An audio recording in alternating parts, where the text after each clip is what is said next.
Hi, everyone. Welcome to part one of our Food Waste Diversion for College Campuses webinar. I'm Sherry from the New York State Pollution Prevention Institute, and we've got close to 90 registered today, so we are so happy you're here. I'm just going to go over a couple quick housekeeping items before we get started, and then I'll turn it over to my colleague, Missy. So first, we will be recording today's webinar. Everyone will receive an email following this event with a link to the recording and a link to the toolkit that our fantastic two guest speakers will be talking about today. Second, please use the chat to introduce yourself, tell us where you're coming from, and if you're with a college or a university, tell us if your campus has an on-site program or not, or maybe you're still working on it. You can use the Q&A to submit questions for our guest speakers at any time. And you can also upvote any questions. So anything with greater interest, you can upvote those toward the top. And we're going to do our best to get to all the questions today. And lastly, be sure, let me switch my slide here, be sure not to miss part 2 of our series, and that's going to be next Tuesday, the 23rd at the same time frame. So we've got 3 fantastic speakers for next week, and you don't want to miss it. So now I'm going to turn things over to my colleague, Missy Hall. Thanks, Sherry. So just a brief background about P2I for those of you who came through different channels for this webinar. We're the New York State Pollution Prevention Institute. We do a variety of things. Today we're focusing on our work in food waste diversion. It's a program that I lead. My name is Missy Hall. Across all of our programs, we work to reduce the environmental footprint of New York State by working with businesses, nonprofits, and municipalities. We do that through a variety of things such as technical assistance, actionable resources, and webinars like this one, grant programs, and some research and development with our partner universities. We get about $4.3 million in annual funding through New York State as administered by the DEC. So our focus at P2I, at least in terms of the food waste work, we're looking at strategy development and implementation, assessments and solutions for source reduction, technology assessments and validation, and applying guidance for food recovery and food waste management practices. But I am delighted to hand things over to our speakers for today.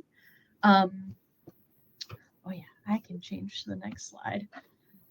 We have Susan Powers, the director of the Institute for Sustainable Environment at Clarkson University, and Lori Clark, assistant professor at St. Lawrence University. I won't go into too much background because I want to give them as much time as possible to take the stage. But Susan is the Spence Professor of Sustainable Environmental Systems and the director of the Institute for a Sustainable Environment at Clarkson University. Her education and scholarly work are integrated through applied research on aspects of sustainability in STEM education.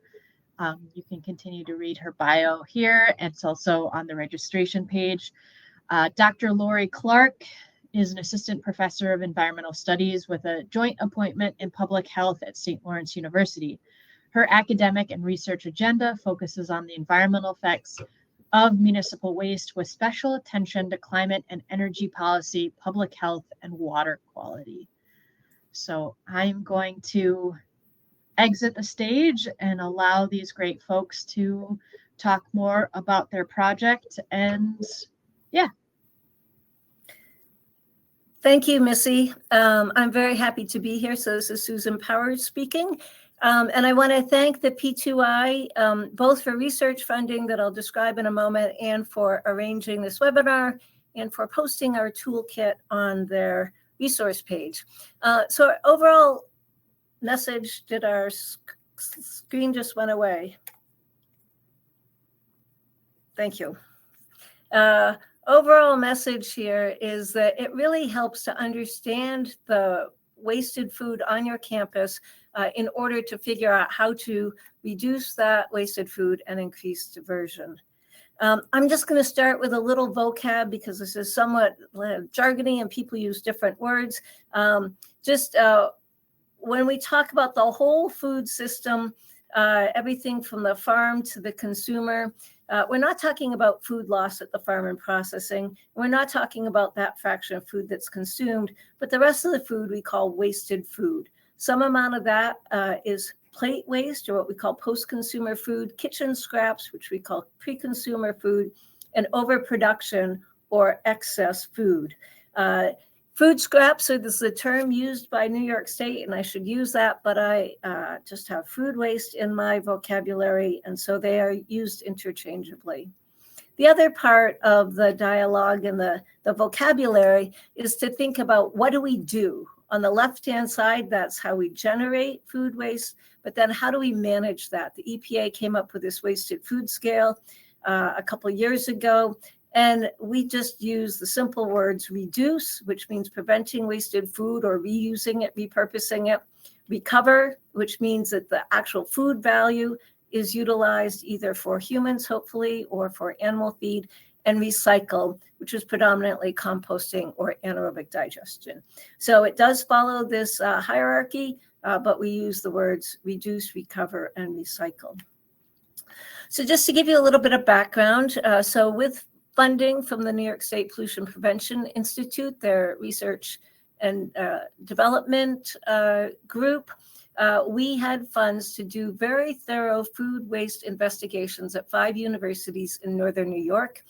This included audits, but also just a deep dive in how people were, the people side, not just the quantitative food waste, how they were operating, where they were wasting food or not. So there's a lot of observation and other things as well. The net result of all of that was the creation of this how-to manual and toolkit. It's a resource intended for all of you. So it includes start to finish instructions of how to approach investigating and managing your food waste, detailed instructions for food waste audit, including a calculator to estimate food waste generation, and some strategies for better managing the food waste. We use that in part of the publication is a case study from Clarkson. And so this QR code, I'll show it to you again at the end, is a direct link to the P2I report. And that will also be shared with all of you with the recording. So I am today, we only have an hour. We can't get through all the tools, but we're going to introduce you to the toolkit, give you a brief audit how to, and use St. Lawrence University, yet another case study to illustrate the toolkit and its success. So our goal is that you will be able to pick up the toolkit and use it yourself. We're not going to walk you through the whole thing. So the toolkit is organized through 3 major steps, and I am an engineer by background, so I think about problem solving. First, you have to understand your current situation, goals, boundaries, who are the people.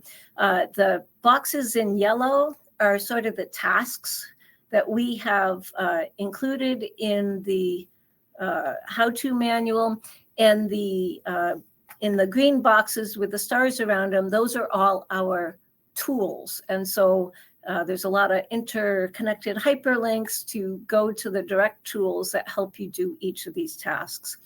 So the first is to understand your situation and your goals. Second is to really dive into how does your food service and food waste generation really work on your campus.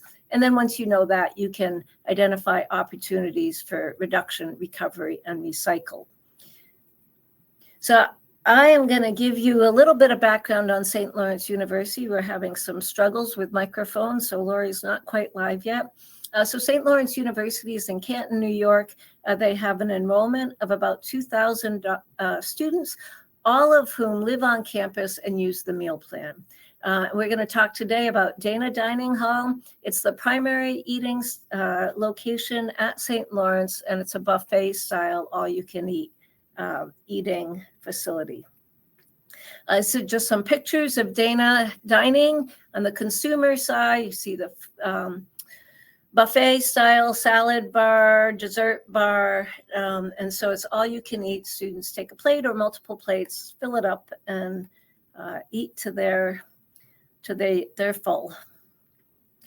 So that was just the introduction and the background. So now you know a little bit about the toolkit and a little bit of St. Lawrence. Now we're going to dive into, start with understanding the food service. And we're really just going to talk about coming up with ways to estimate the amount of food you generate.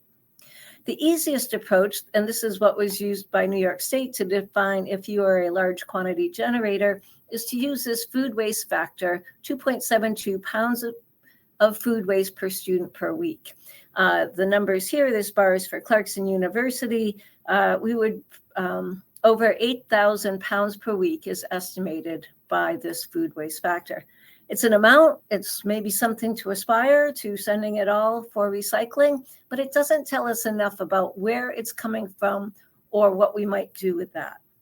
So as a result of the audit, and the bar on the left, you can see the breakdown by parts of where that food waste is generated. This helps us a lot in managing the wasted food. There's things like post-consumer dining in or plate waste, the gray bar. It's not that big, but that is something that's fairly easy to collect for recycling. Overproduction has some potential within Department of Health rules for recovery and reuse. And pre-consumer food also, perhaps there's some repurposing of that or recycling. But it also shows us that the Clarkson has a lot of to-go boxes. So the yellow bar is all the to-go boxes. That's really hard to recover, as is the food waste that we estimate is generated in apartments. And so it shows us what maybe we can do and what might be aspirational and really difficult to change, like the to-go boxes that end up in trash cans all over campus. The reason that the audits and this multicolored bar instead of the single gray bar is valuable is because all of our campuses are really different in terms of the relative residential versus commuter students, who's on a meal plan, how your meal plan operates, the style of your food service, whether it's a buffet or serve to order or just grab and go, and where and how your students eat, like those to-go boxes that are prevalent at Clarkson. Because this is so complicated and every campus is different, all 5 campuses we looked at, we were amazed at how different they were. It takes a lot of work to understand your situation and what you're going through. So we want to do a food waste audit. What do we have to do? First thing you have to do is really understand your food service. And a lot of campuses don't understand the details, especially if they have a third-party preparer. The kitchen where food is prepared might be in a different place than where it is served. So you got to understand about your food service, and then you really have to understand and plan, how do you use that information to decide what facilities, what type of food are you going to try to collect and audit, who needs to be involved. Certainly the food service, maybe the custodians, and all your customers need to have some interaction and some involvement in the audit. And that requires a lot of communication across campus. We have found that students it's a great way to engage students, both in doing the audit and to learn about food waste. So our food waste audits have been 5 days, just to give you an example. So in the kitchen and the overproduction, we relied on the kitchen staff to separate the food scraps, weigh them, and they would write this information on a piece of paper that we would later enter in our spreadsheets. Post-consumer, the student volunteers were scraping plates into, in this case, buckets. They used a digital scale, and they used clickers to document how many plates were they accounting for. Of course, students are much better on mobile apps, and so they developed a Google form to enter all that data. It became an app on their phone, and that was great to have that information directly entered into our spreadsheet for analysis. Lori, I think your audio is correct. Yes. You're on. Thank you so much for your patience. I had to get on my phone. I don't know, something's wrong with my computer. So when we went to implement the program at St. Lawrence University, a really important aspect of the toolkit was to help assemble a team. And that really went to getting to know our dining service staff, getting to know our facilities and operations staff, and organizing a crew of students to work together. And that combined effort was vital to the success of this program. So this is a great opportunity to get a lot of students involved and to get that buy-in from all the different people on campus to make this make a real change, to discover where you need to have change, and to also make those connections so that you can start to plan for how to make that change. Let's see. There we go. So one of the things that, sorry, this went a little too far. Sue, would you mind forwarding for me? Sure. Thank you. Having troubles over here. So we, as we went to quantify the amount of food waste and discover the systems where food waste was generated, we looked at 3 different streams. We started with the back of the house kitchen scraps, which was collected kind of separately. Then we looked at how to collect overproduction. This is in the all-you-can-eat buffet. These are the hot and cold trays from salad and hot foods where trays aren't finished, but you cannot reclaim that food. So we measured out the overproduction, and then we had students measuring out the plated food waste, so that the scraped plates after students are finished eating. Let's go to the next slide. One of the things that we found is really important, getting feedback from our staff members, is that when you're planning your audit, you need to consider health and safety of all of the staff members, remembering that food waste is very heavy, and that food waste needs to be transferred to a variety of areas depending on how you're managing your waste systems. So we had to look at, is it going to be going down steps? You can see in the bottom right hand side, we had to go down this corkscrew kind of slope to get to a receptacle, and to consider how high the food needs to be lifted to get into dumpsters. So one of the things to be thinking about is the amount of food waste you want to collect before taking it to be thrown away. So the size of the collection bins, and then if you have larger bins, that you want them to be really stable, have 4 wheels on the bottom. Another part that we learned about too is that if food waste was going to be collected in the morning, the day after, that there would be think about where you're going to store that food waste for the night. So you might think about odor and storage times, and how to keep food waste moving out away from areas where the general population is. So the results of the audit, as I said, the post-consumer audit or plate waste went straight into a spreadsheet with the Google app. And so on the left, you can see for one day, January 30th, there was 5 toters of post-consumer food waste. They would enter the weight and the meals. We're really interested in the total pounds, and the total number of meals served. And so over on the right, that was just one day. So on the right, we have all 5 days of the audit. We add up all the weight of food waste and the number of meals. We're trying to come up with a food waste factor that's representative over time. And as you can see, the weights vary day to day. The meals maybe are a little more consistent, but there is some amount of variability.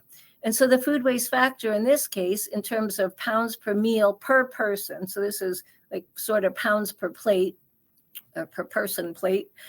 So it's sum of all the weight collected over the total number of meals sampled, ended up to be about 0.224 pounds of food waste, post-consumer food waste per meal. And so we did that for the overproduction and the pre-consumer. And you can see in this graph, it shows 4 of the campuses we looked at, but this is taking those pounds per meal and extrapolating it to the weekly food generation by knowing the number of meals that are served. And so St. Lawrence is in the red square here. You can see that the post-consumer dining in, the gray bar, is really high. So we're only looking at the middle bar here. And St. Lawrence generates more food waste than was predicted by that factor, the 2.72, the green bar meals, pounds per student per week. But it turns out that the post-consumer dining in was one of the largest sources of food waste at this system. And so that gave us something to focus on for improving and diverting from the landfill. So another way to get to that level of detail is to use our online Excel food waste estimator or calculator that's available through the P2I and through the Toolkit. So you can enter in the orange boxes here, your university, the number of students, the number of meals served. So we're just looking at Dana Hall, about 12,000 meals are served per week. It's buffet. Observation was that even before the audit, we knew that the plate waste observations were high. And so the calculator uses a range of values that we came up with from the 5 universities, and we can show the production of food waste. And the colors are a little bit different here, but in this case, the orange is the post-consumer or the eating in food waste, which again was predicted to sort of be the largest contributor to their overall food waste. So a calculator is a way, or maybe this is the start to get some idea of how much is generated and where, and it's useful in planning your audit. So the third step, so we just looked at food waste calculators, the guide to food waste in the green box in the middle there, under the stars. So there are a lot more instructions and details about using those in the toolkit, those few that we just looked at. So the third step that we have for our toolkit is to then, once you have done the audit, in this case, St. Lawrence, looking at the post-consumer food waste as the largest contributor, the largest problem, is to identify opportunities for reduction, recovery, and recycle. And again, if you look at the yellow boxes under that red square, you can see the tasks and the steps associated with actually going through a waste management plan. And Lori's going to talk us through a few of the tools associated with these steps that St. Lawrence used to address their issues. Thank you, Sue. So the toolkit was very instrumental in helping guide us through these steps of going, what to look for when we were doing our food waste audit, and then try to think of the steps that come after that. So for Dana Dining Hall, I want to highlight 2 of the big observations that we made. One of them in blue and one of them in yellow. We'll start with the yellow one, actually. So what we noticed is we wanted to capture the post-consumer food waste. However, it was too contaminated with disposable material. We had prepackaged items for breakfast like butter, jam, syrup, cream cheese. We also had to-go containers. In fact, just a side, which was kind of interesting, we were still in the effects of coming out of COVID at St. Lawrence. And before we started this process, we were still using disposable cutlery at Dana, and we had disposable plates. So just as we were going into this process of setting up the study, we had moved to china and silverware to make it easier, but we still had these remnant disposable items. We had disposable coffee cups, we had disposable ice cream bowls, and then we had all of these little condiment kind of packets. So we wanted to see if we wanted to compost our food waste and capture that stream that was going to landfills, could we get rid of the remnant contaminants that were in the stream? The other one we'll look at is just the volume, the blue one. We noticed that compared to other eateries on campus, Dana was generating a lot of food waste that looked like students were overfilling their plates for convenience. So there was just noticeably more food that was getting thrown away at the post-consumer side through this style of eating. So we'll go to the next step. So our first, using the tool, we'd established this baseline that there was too much contamination in our food waste to compost it. And so we used the tool to work through strategies for improving that and figure our next step and work with staff to address that. So we wanted to try and change our prepackaged items to bulk items. Could we have a syrup pump and condiment pumps and move away from the small packets? So we set up, the next step was to work with dining services to set up a condiment station and order the materials to do that. And then to track the progress after this was done, that we would do an audit of our waste containers to see before and after the change if we've seen a change in the level of contamination.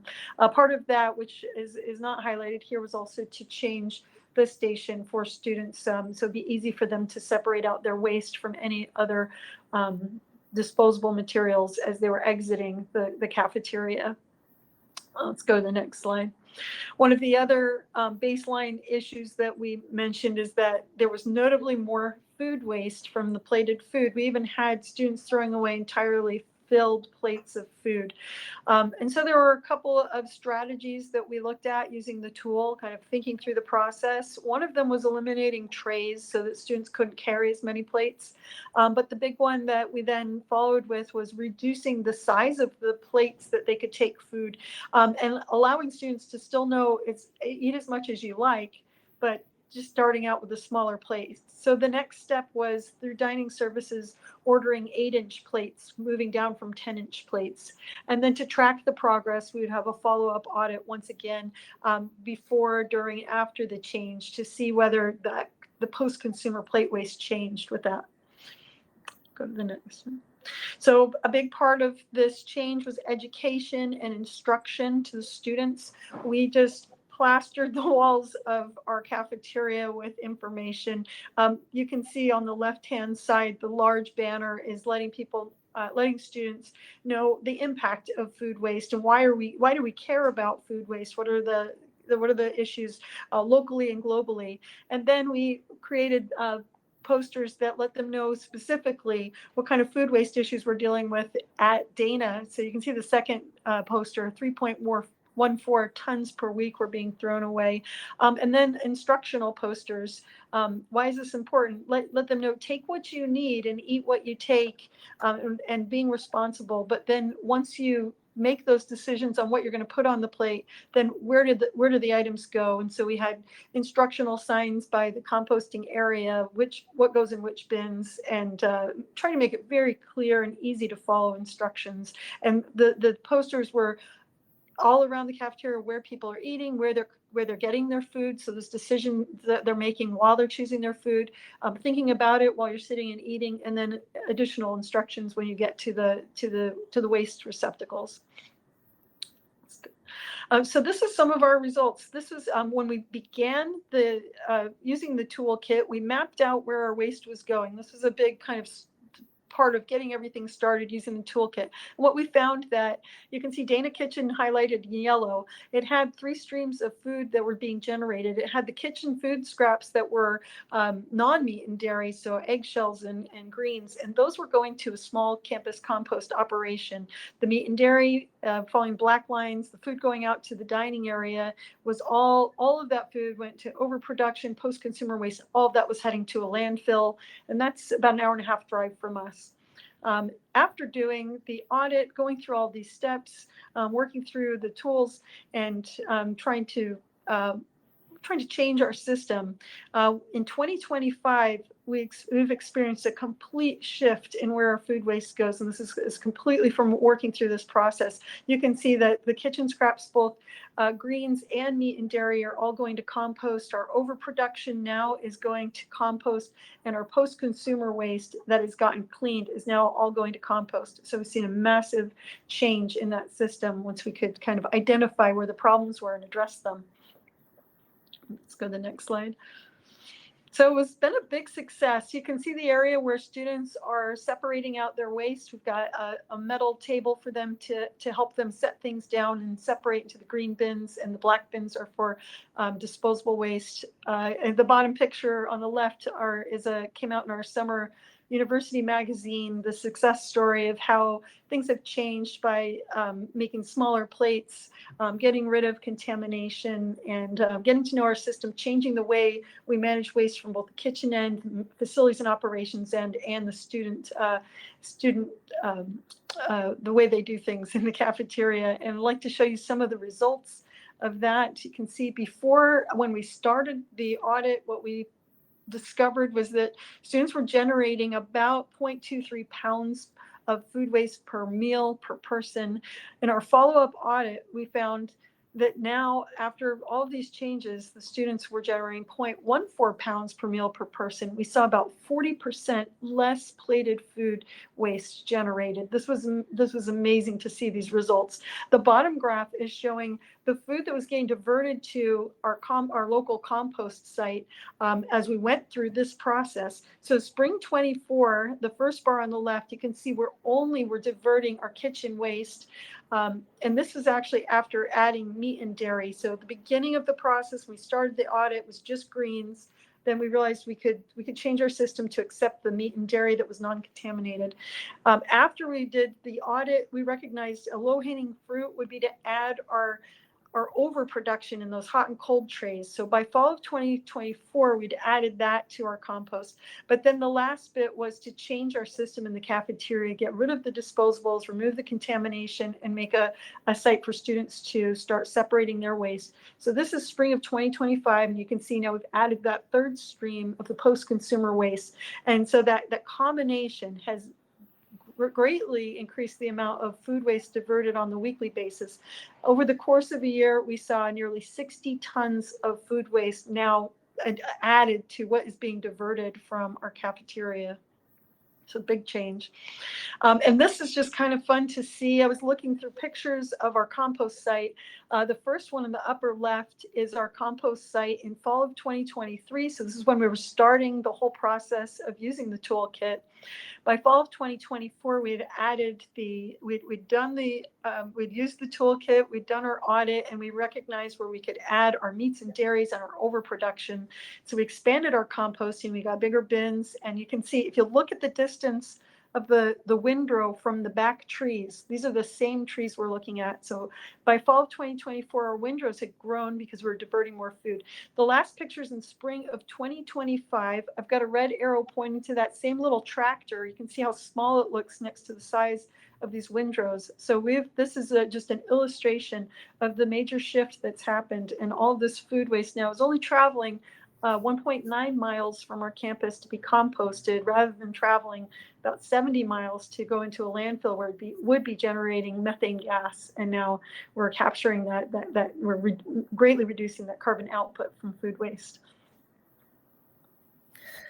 So that was a whirlwind tour of our toolkit, and hopefully the use of the case study helps to illustrate some of the things that we accomplished and the value of going through some of these steps.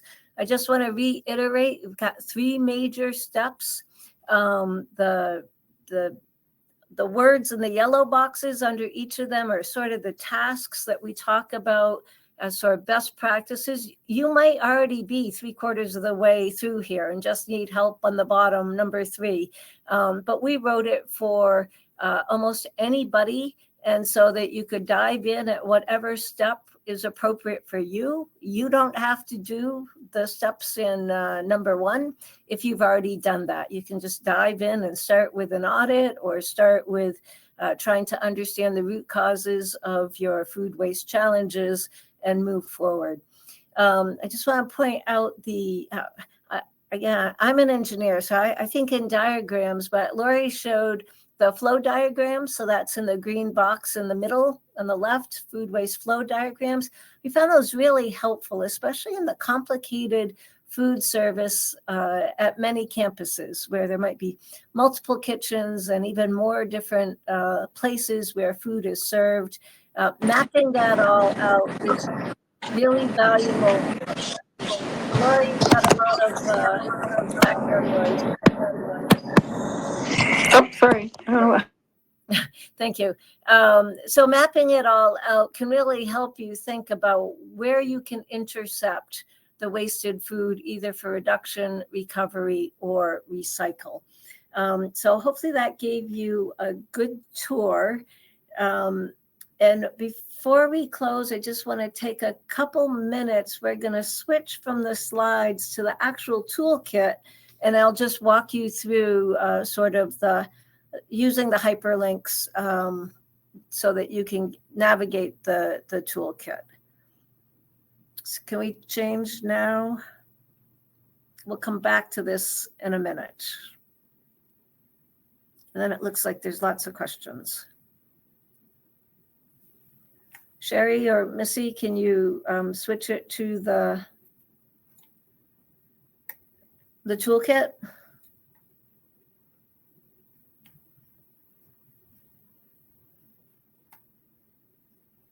I don't want to go backwards. All right. Well, let me close here then. Just, it's processing. Okay, give it a moment.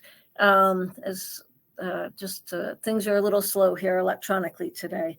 So I just want to provide this QR code to you again. So we're going to go to that site, which is on the New York State Pollution Prevention Institute. Has a whole host of resources for all sorts of things, including a lot for food waste management, food scraps management, and understanding. And so in addition to this toolkit, there are many other resources for you to help you on your way.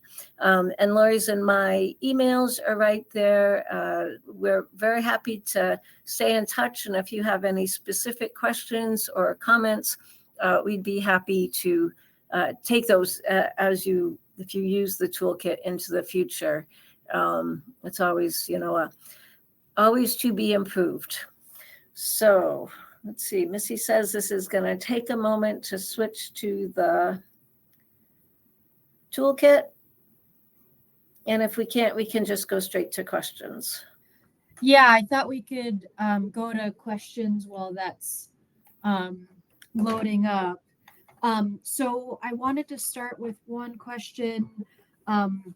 As a fellow engineer and data person, I know the answer, but I'm curious how you guys decided on a 5-day audit and what the benefit was to go that extra length of time. Okay. I'm queued up for that question. Thank you, Missy. So, all right, this graph shows us, this was at Clarkson, so the number of buckets, we used green 5-gallon buckets that were included in the audit. And and of all the buckets we collected, if we did a bar and whisker chart, so the X is the average, the horizontal bar in the middle is the median, and the box sort of represents about 25 to 70, it's not quite, about 25 to 75% confidence. But the values were all over the place. So if you think about pounds per meal scraped, we had to get up to like 13, 14, 15 buckets of food waste for one type of meal before we had enough to be within a 10% of a reasonable median. And you can see the average and median was really settling out, but there was still an awful lot of outliers. And so it might take 5 days to get 15 buckets of food waste. And so whether this is units of buckets or days, we decided that we really needed to get past all of this random variability that we really didn't have a reason for. We didn't know why it was so random, but we had to get enough so that we were confident that we were getting reproducible results. Thank you, Susan. And we do have, Sherry does have the toolkit ready to go if you want to switch over to that. Sure, thank you. And I'm not going to be able to click on this, right? We have it set up as a PDF, so you should be able to. Yep. Okay. So in the table of contents, you can see our same 3 steps. I know this is kind of small. Getting started, organizing and setting the goals, characterizing the food service and food scraps generation, and number 3, developing the strategy for reducing and recycling. And so from the table of contents, we can go to any section, and I'm going to go to, nope, I can't click on it. Can you click on 2.2.1? So this is gathering information from the food service. We didn't test out using the toolkit. We did not. Okay. You don't have to get to it like that. Well, so let's just go a couple more pages. So what Susan's getting to is this toolkit, there was so much work put into making it user-friendly that all of these blue links that you see on every page actually are, or most of them are bookmarks within the same document. So you're able to easily navigate around to reference those additional tools rather than having multiple documents floating around. So it's incredibly user-friendly. Since we have it as a PDF at the moment, it's not something that we can show, but encourage people on the webinar to check it out themselves as well. So if we just stay on this page, you can see that section 2.2.2 is observing food scraps generation behavior on your campus. And I cannot emphasize enough, with all the work we did at these 5 campuses, how important it is just to watch. The audit is great for giving you a number, but watching students' behavior, watching the food service staff behavior really gives you an idea of the why it's being wasted. Not just the what and the how much, but why is it being wasted? And so after observing these 5 schools, we had this whole range of behaviors that we saw that resulted in higher plate waste or lower plate waste. And I'll tell you the difference between St. Lawrence and Clarkson. St. Lawrence had the highest plate waste and Clarkson had the lowest plate waste. And now St. Lawrence is down to about what the median is. They went from the high to sort of pretty standard 0.14 pounds per meal is a pretty representative average for plate waste. So this observation checklist gives you just a range of sort of things to look at. So even before your audit, you have a benchmark. Oh, wow, we're doing well, or whew, we're wasting an awful lot. And so I just want to point out that those things that are above and beyond, people say, oh, we've got to do a food waste audit. But if you don't do all these other steps too, the audit won't really tell you, it won't really help you fix the problems because you won't get to the root causes if you only have a number. I like the numbers, I like the measurements, but they do not stand on their own. So it's this comprehensive look at the reasons why you have food waste. And as Laurie showed, that we really showed at St. Lawrence, the value of getting down to those root causes to really make a difference.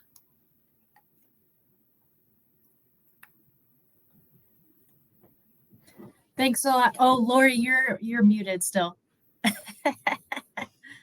Oh, you should be able to unmute. Hold on.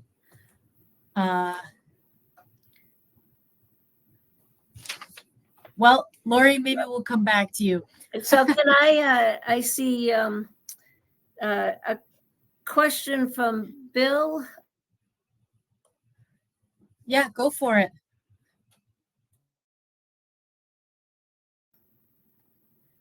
So Bill at the bottom, had either universities considered using an on-site dehydrators or digesters to reduce their food waste streams?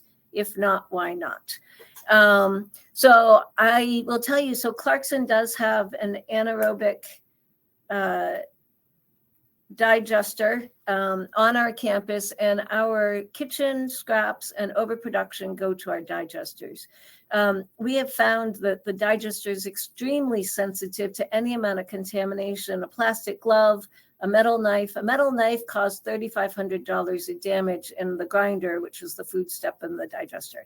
And so it's so we also send some of our food scraps. The plate waste now goes to a compost facility, which doesn't like contamination, but it does not cause the economic challenges that it did with the digester.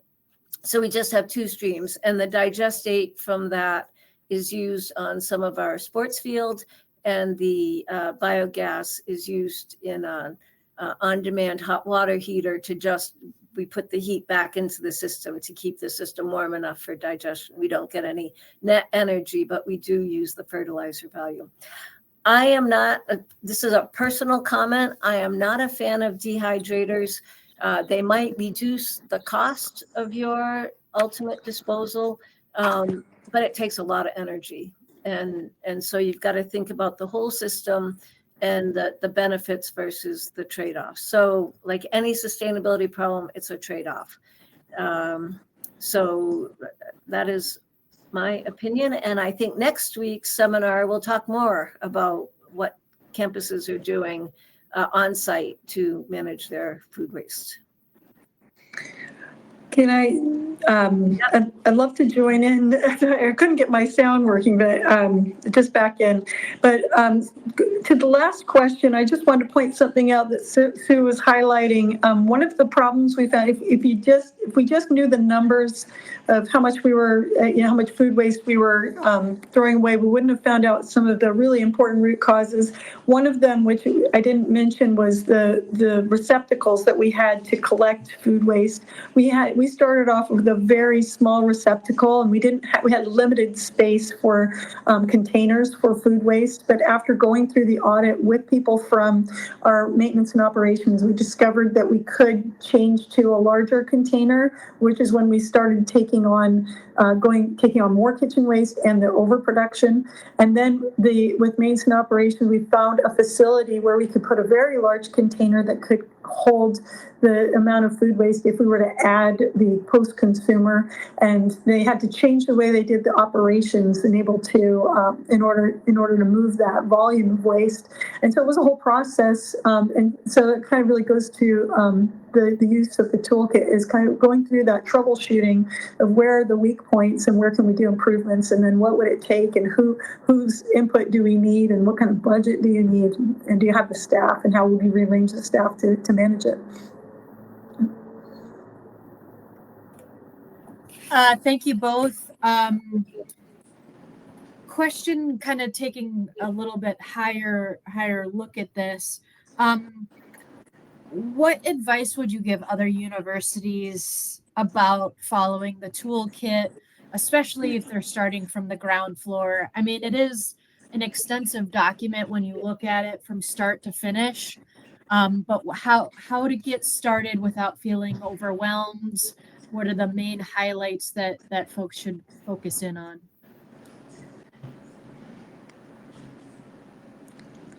I think recognizing that it's a phased-in process, that you're not going to get to the end point all at once. Starting small, like maybe one facility, I'd say would help a lot. I do think that there's a lot of learning as you go. And if you try to tackle, just like any problem, if you try to tackle the whole thing all at once, it can certainly be overwhelming.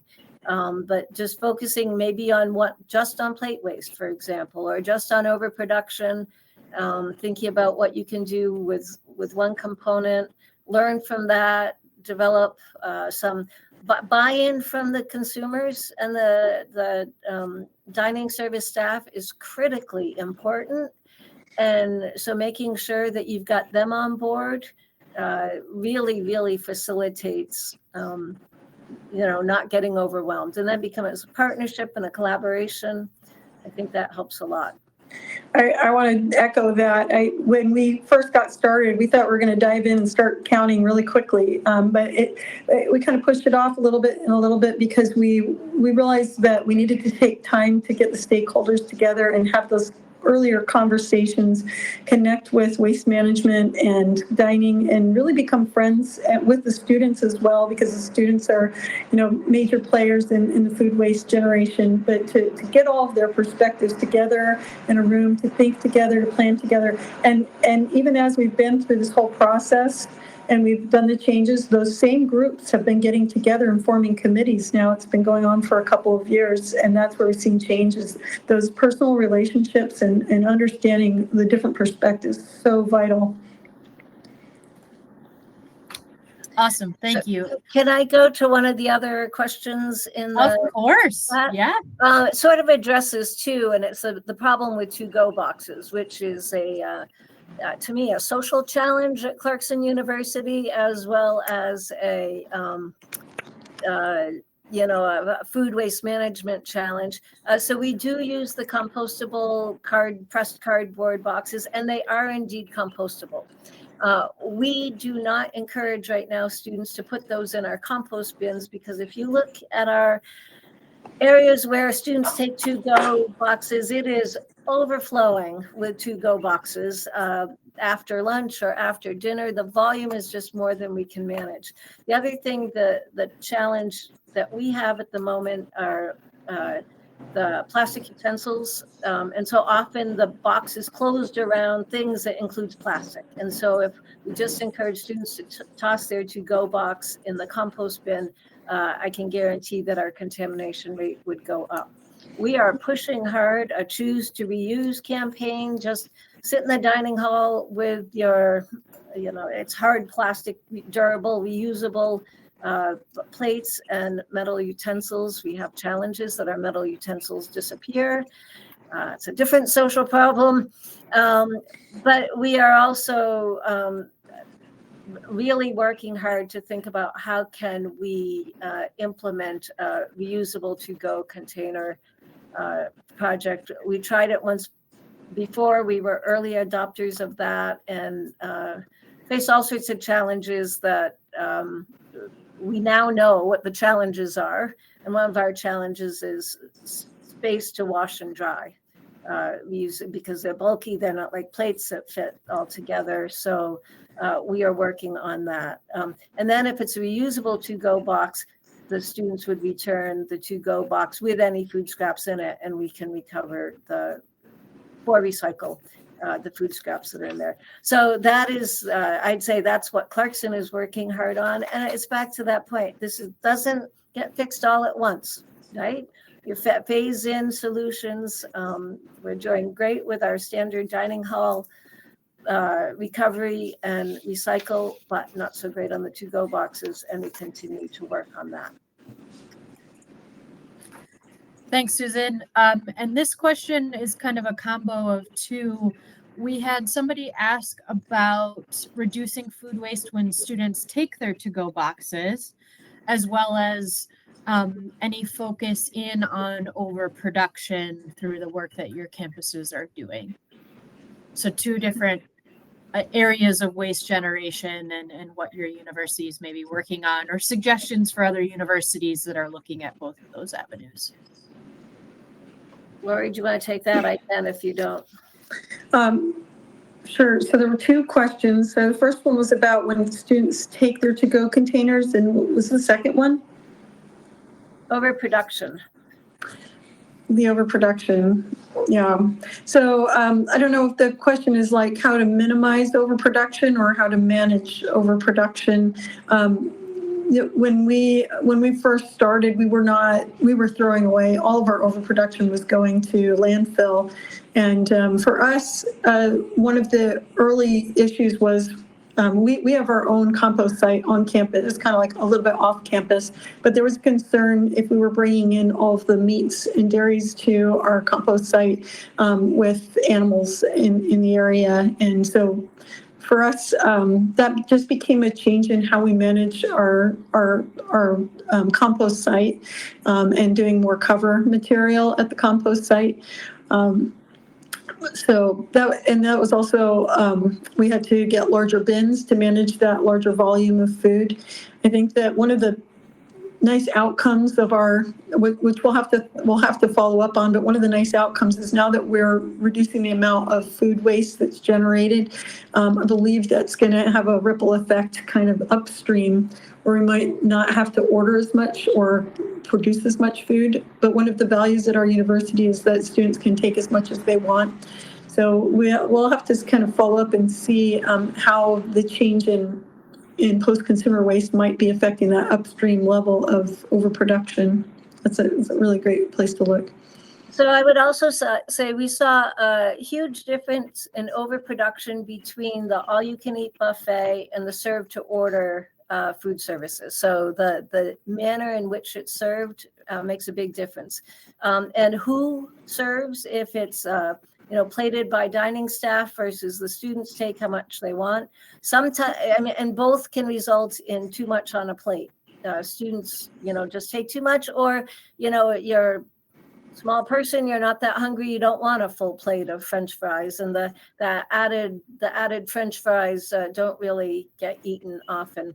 I would also say we saw a difference in overproduction in the Clarkson culture versus the St. Lawrence culture, and that's again partly just we're neighbors, but we're very different institutions, both being private. But so at Clarkson, if you come to the dining hall sort of towards the end of the dining period, you're not going to find all the choices, because if ran out of something, it does not get replaced. Where I think we observed, and this is where the observations are important, St. Lawrence, you always had access to everything.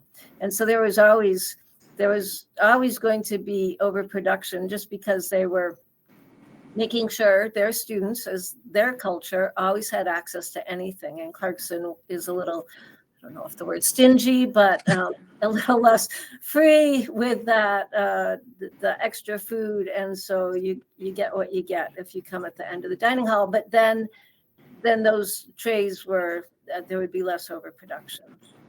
So all sorts of, just that sort of campus culture issue, we had no idea how to integrate that into our calculations. And so it's just part of that observation and the observation guidelines to estimate if you're sort of on the high end or the low end of the overproduction or the plate waste.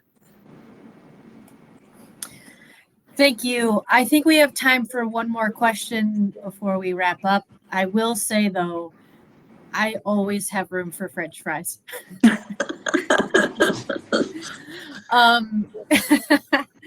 Actually, on my whiteboard behind me, I think a colleague wrote a note that said, "I love French fries," but here we are.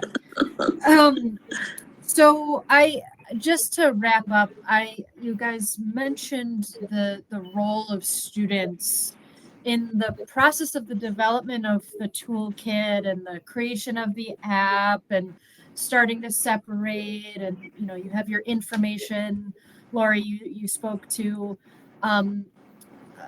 posted in the dining hall. What can you briefly talk about kind of the student reaction to having food waste more prevalent or visible, I guess, on your campuses as a result of some of this work, and how they've taken to it or not? I'd like to share that. I shared that picture from our St. Lawrence magazine with one of our seniors from last year, Sam Voter. He did a senior research project, which was kind of the follow-up to the changes in our cafeteria. And he organized, kind of independently of his research project, organized a whole research group with one of the theme houses on campus. And they're continuing to monitor what's happening with food waste on campus, but they independently put together a group of dining staff, students, and waste management staff to continue to expand the food waste collection.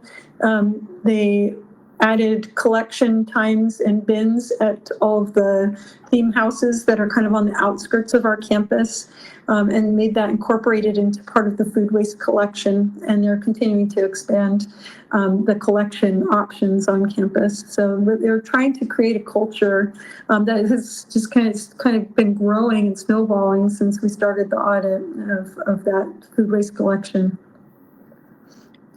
And I would just like to introduce Celia Darling, who was a critically important Clarkson student in this whole process. She will be presenting next week. She is now a sustainability coordinator at Skidmore.